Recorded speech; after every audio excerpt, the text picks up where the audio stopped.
You want to stay in a cabin in the woods. Have you never seen a horror movie? Joanne asked me, her mouth curving upward into a playful smile. It's not a cabin. It's a caravan. One of those static homes. Looks really cozy, I told her. She may have been making jokes, but I was disappointed that she hadn't seemed as excited as I was. Our relationship was still in its infancy, just 3 wonderful months in. We were enjoying the excitement of spending time with each other, most of which was spent exploring one another's bodies, and for the first time ever I felt as though this relationship could be the one. I just thought, I continued, that it would be more relaxing than a hotel in the city. More secluded, she replied. If I didn't know any better, I'd think you were just trying to ravish my body in the woods all weekend.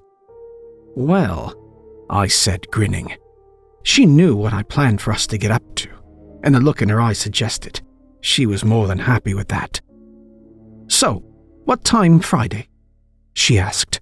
We can check in from 4 p.m. so I can pick you up at 3. Anything you want me to bring? Food? Something to do? The owners are putting a welcome pack in the caravan, so there'll be tea, milk, eggs, and so on. Thought we'd take a few board games and maybe bring a book, I suggested.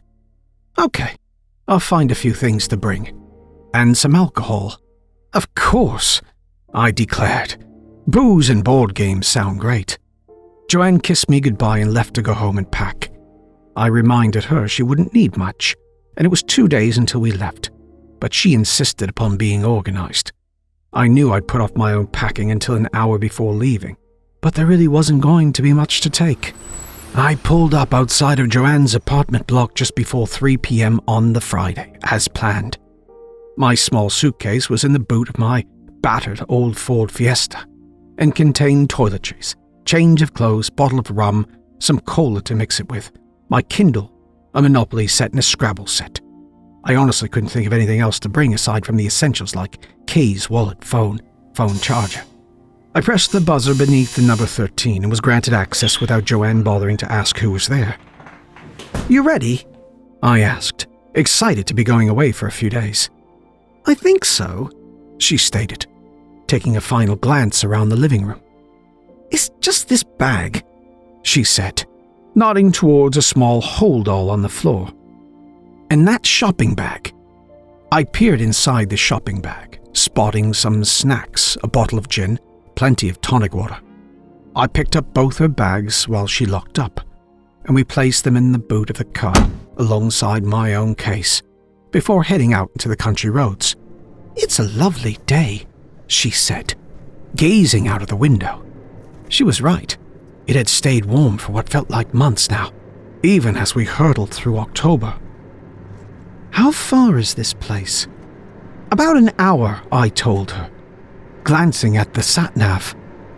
Maybe a bit less if the traffic isn't so bad. You say it's just one caravan, not like a park or something. Just the one that I know of, I confirmed. So, do we go to the owner's place for the keys? She inquired. They have a lockbox on the side of the caravan, apparently. There's a security code that came on an email when I booked it, so we can just let ourselves in. Sounds perfect, Joanne said, smiling at me. The country roads were virtually empty, and I would have managed to knock almost 10 minutes off the estimated journey time if we'd been able to find the place more easily. The postcode which had been provided simply led to an unnamed road. More of a track than a road, in fact, and without any signpost to indicate the turning, we missed it.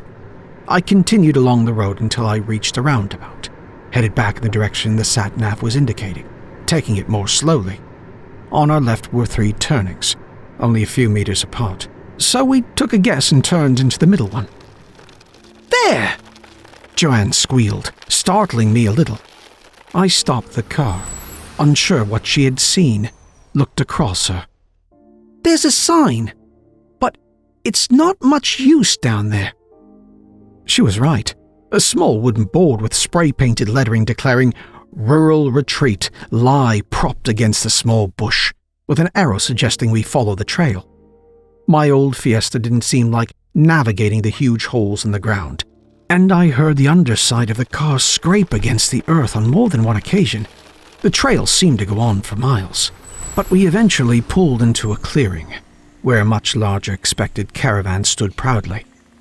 From the quality of the signage, I'd begun to worry that the caravan would be rather decrepit, but it looked spotless on the outside. I switched off the engine, glad to be able to stretch my legs as I climbed out and stood on the grass. Peaceful would have been an understatement. There was a sound of a few birds, but we were far enough away from the road to not hear any traffic, and it was evident that no other people were anywhere nearby. "It's lovely," Joanne said, happily looking around at the trees, which almost completely surrounded the caravan. I agreed, checking my email for the code to use in order to retrieve the keys. The lockbox was attached beside the door to the caravan, and I pulled back the cover to expose the keypad. I input the 4-digit code and turned the latch, letting out a sigh of relief that it had opened without any difficulty. I unlocked the door to our weekend residence and held it open for Joanne to enter first. I wanted to see what she made of the place, and the squeal of delight told me I had chosen well.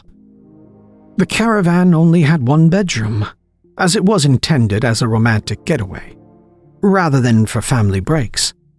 This allowed for more living space, and the lounge area was well equipped. Alongside a television, there was a DVD player, with a stack of films to choose from. These were mostly romantic comedies, but we spotted a few classic horror movies in the pile as well. There was a huge corner sofa, with more than enough space for us to sprawl out across, and a small but practical kitchenette. I was bursting for the toilet when we arrived, so made my way there and excited to see a rather deluxe-looking shower. Easily big enough for two, I thought, making plans in my head for later that night. Once we had unpacked, Joanne cracked open the gin she had bought, filled 2 highball glasses. We slumped on the sofa, enjoying the quiet, feeling perfectly happy. It was looking as if though it would be a wonderful weekend. "So what do you want to do first? Or is that a silly question?" Joanne asked. "I'm up for anything," I told her, my eyes darting from her face to her cleavage and back up again. "The shower looks big enough for 2. Joanne stood up, making her way around the caravan and closing all the blinds. "There isn't anyone about," I reminded her. "I know, but I don't like the thought of some pervy dog walker catching sight of us. Set up one of the games, and I'll be back in a minute." As I set up the Monopoly board, my mind wandered onto Joanne returning from the bedroom in some slinky nightdress. But that wasn't the case. When she did return, I can honestly say my heart skipped as I looked her up and down, now scantily clad in an erotic maid's outfit. "Oh my," is all I could manage to say. "Something wrong?" she asked, smirking at my reaction. "Definitely nothing wrong," I replied, trying to finish setting out the game, grinning like a schoolboy. We never did finish the board game, almost 2 hours into it, and half a bottle of gin later. Our lust for one another took over and we ended up making love on the sofa. It was barely 7 p.m., so too early for sleep, and I suggested we watch a movie. "I'll get sleepy if we watch TV," Joanne said. "I've got my tarot cards, if you fancy a reading." She had mentioned owning tarot cards not long after we met, but my cynicism and lack of real interest had meant she had never really tried to actually get them out in front of me. I could see, however, that she was keen to show me. I agreed to let her perform a reading, told myself not to take the piss too much. Joanne disappeared to the bedroom to retrieve the cards. We made a space on the sofa between us for her to lay them out. I must admit, I was quite drunk by this point, as well as physically exhausted from the rather frantic lovemaking, so I wasn't paying all that much attention to what I was being told. I tried my best to sound interested, but each card came with some generalized meaning, which could be applied to anything.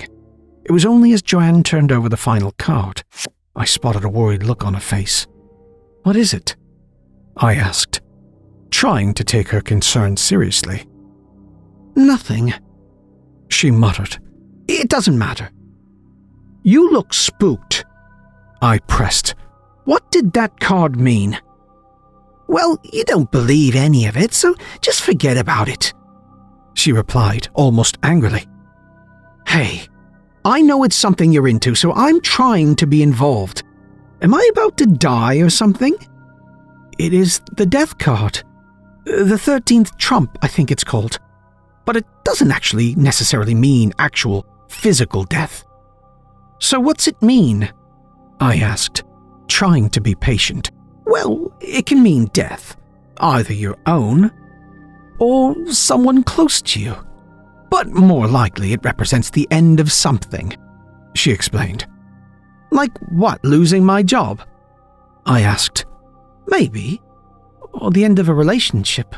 I could see a tear form in her eyes as she said this. There was no doubt she believed in the cards. You honestly have nothing to worry about there, I promise, I told her, as I took her hands in mine. I'm not going anywhere. Joanne gave me an unconvincing smile, before putting the cards away and making another drink. So, if you don't fancy a movie, should we try to finish Monopoly? Or did you bring something else? Promise not to laugh, she told me. I stayed silent. I brought a Ouija board, too. I couldn't help myself and let out a chuckle. So let me get this straight. You said that staying out here in the countryside was like the plot from a bad horror film. You got freaked out after reading tarot cards. And now what, you want to speak to a ghost? She couldn't deny that I was making sense. I thought it'd add to the spooky atmosphere out here. And now that it's getting dark, being frightened is an aphrodisiac, right? You and that outfit is an aphrodisiac, I told her, feeling ready to perform for her again. Do you actually think Ouija boards work? Probably not, she told me, and I was pleased with her answer. But it could be a laugh. Fine, I said, certain that things would happen. And it'd be a quick activity. On one condition. She cocked her head to the side, ran a hand across one breast, and whispered, Anything. We get into the shower afterward. I stated, trying to sound authoritative. We cleared away the Monopoly set and sat back around the small dining table. Joanne placed the Ouija board on the table, resting the planchette in the center. I sipped at my drink while she read through the rules, which seemed to be just a few paragraphs, to ensure the players use the correct phrases. It says, to make sure electronic devices are switched off, or at least out of sight. My phone's in the bedroom, but there wasn't any signal when we got here, she told me. I turned mine off a while ago, not wanting any interruptions. I replied, What else does it say? Don't play anywhere spooky. But it's too late for that. Respect any spirits you encounter, and be happy so as to give off positive energies. Apparently this reduces the chance of an encounter with a demon. Well, I'm pretty happy, so I'm sure we'll be just fine. Just friendly ghosts, yeah? She smiled, seeming to relax after her earlier upset with the tarot cards. So, how do we start? Place a finger gently on the planchette, she ordered, placing one of her own fingers beside mine. Holding up the instruction sheet, she began to read from it.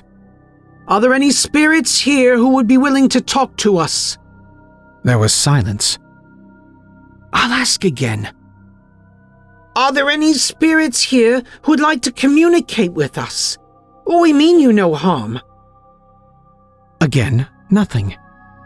If truth be told, I felt a little foolish at that point, sat in silence in my boxers. I guess not then, I mumbled. I could tell Joanne was a little disappointed, but I was relieved. My relief was to be short-lived. I pulled my hand away from the board, just as the planchette shot across the board, undoubtedly pointing to yes. We looked at each other wide-eyed. How did you do that? I asked Joanne, suddenly afraid that perhaps it hadn't been her. "I didn't do anything. I haven't even moved my hand," she told me, her voice trembling with a mixture of fear and excitement.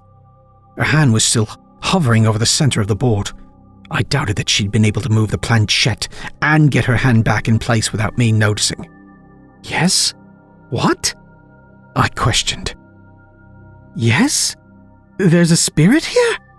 I looked at Joanne as I asked this, but it was evident I was speaking to anyone or anything that was in the caravan with us. The planchette remained still, with fingers poised, as described in the instruction guide.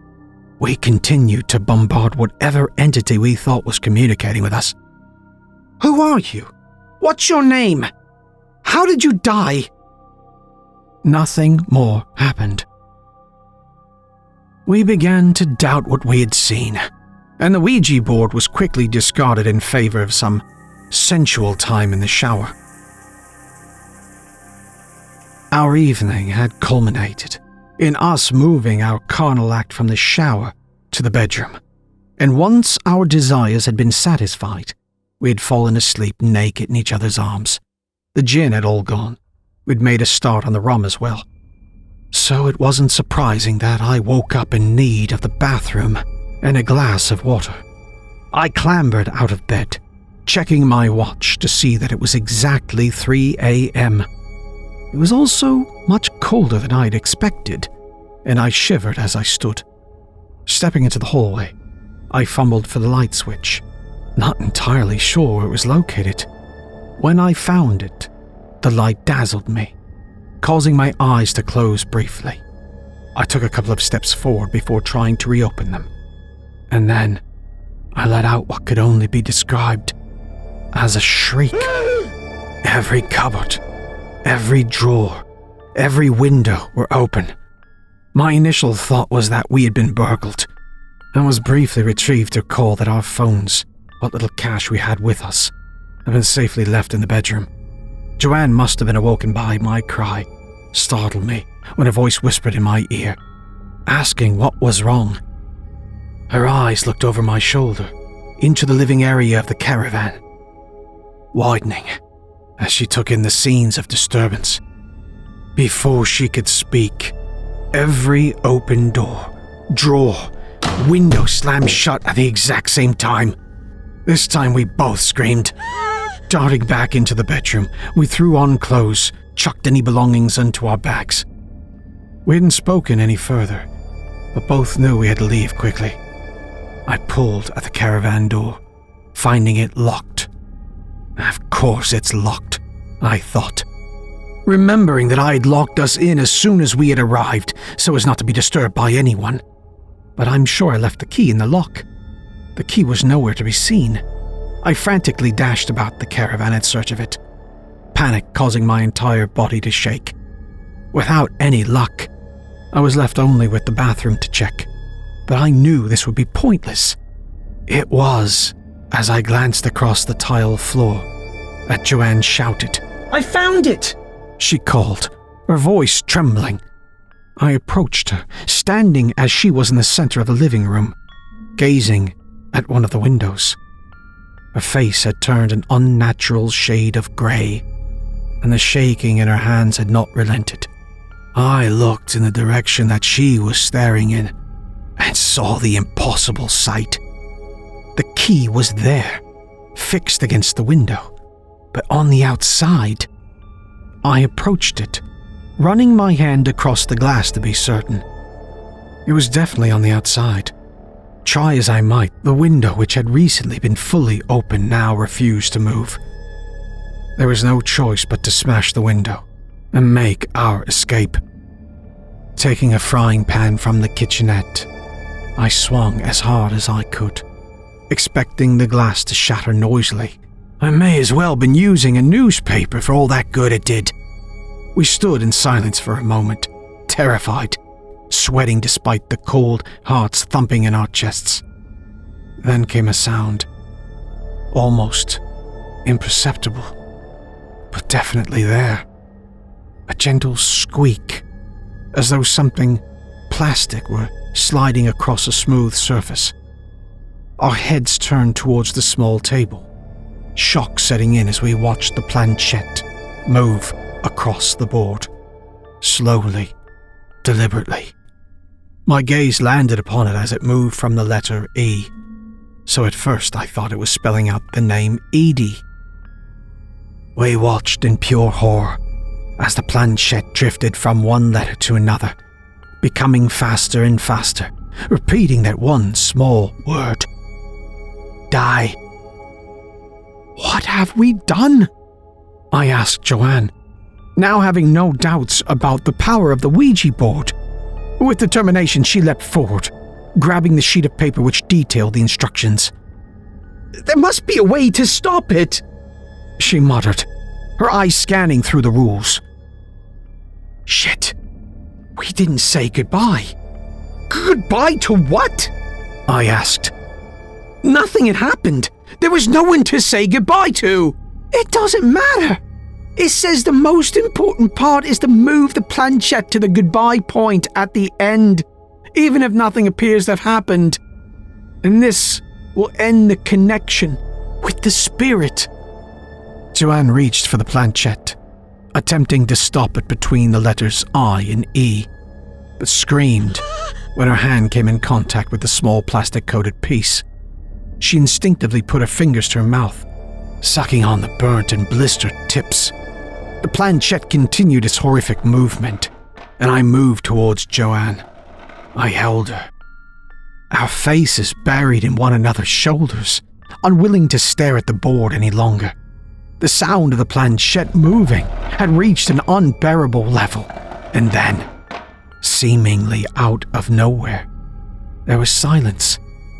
Cautiously, I moved my hand to the board, found it to no longer be hot. I looked to the window, unable to see the key fixed to the outside of the glass. It must have fallen, I stated, the pounding in my chest refusing to slow as I feared we were trapped. We're not trapped, Joanne told me, pointing to the door. Sure enough, she was right. The key was now back where it should have been. That didn't just happen, right? I asked, suddenly doubting my own sanity. Joanne showed me her injured fingers as evidence. I don't want to stay here, she said. There was no disagreement from me. We loaded our things back into the car, minus the Ouija board which we left where it was, as no one had wanted to touch it, replaced the key in the lockbox, and headed down the track towards the main road. Neither of us spoke for almost half an hour. When Joanne broke the silence, "You should have said goodbye," she told me. "But I'm glad you didn't." My tired brain took a moment to realize she wasn't making sense.